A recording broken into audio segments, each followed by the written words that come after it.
For the first 5-Minute Friday, I want to show you guys a really cool exercise that I got from Cliff Almond. And if I can find the video that he put up, I'll link it below. But anyway, the idea is subdividing the pulse. So we're going to take a bar 4/4 quarter notes, and we're going to subdivide it in different ways. So if you're a beginner, subdividing simply means you evenly space a certain number of notes in between each pulse of the bar. Let's talk about triplets because they're easy. You would go 1, 2, 3, 2, 2, 3, 3, 2, 3, 4, 2, 3, etc. Right? So I've subdivided each pulse with 3 notes. 4 would be 1 En, a 2 En, a 3 En, a 4 En, etc.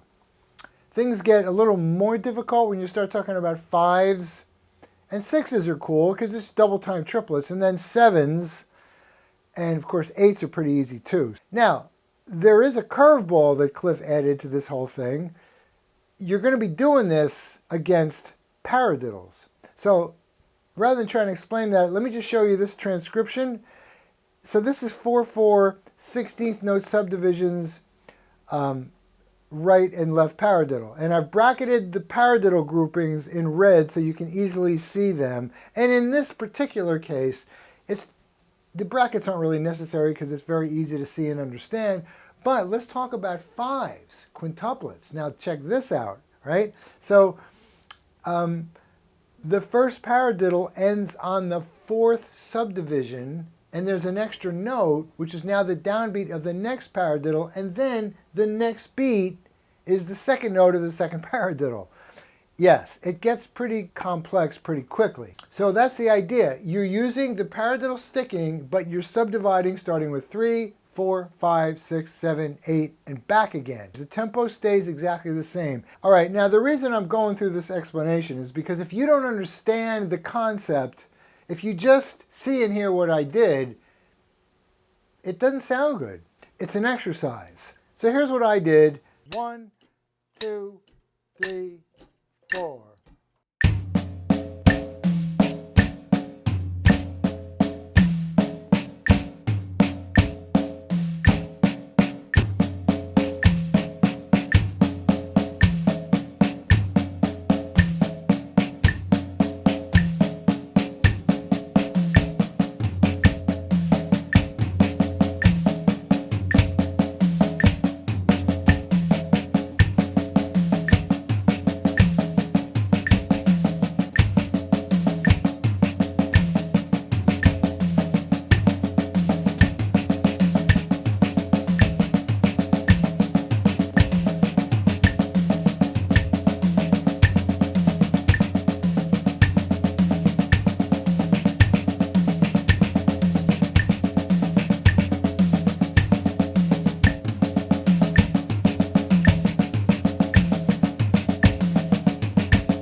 All right, so that's the exercise. The more advanced among you can probably see you could take any pattern, any rhythm pattern, and use this concept. It can get really complicated and really advanced really quickly.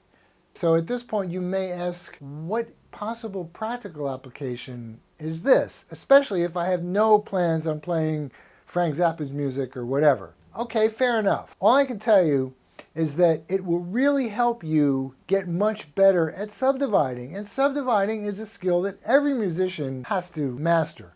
All right, so that's it for this first 5-Minute Friday. I'll see you in the next video. Bye.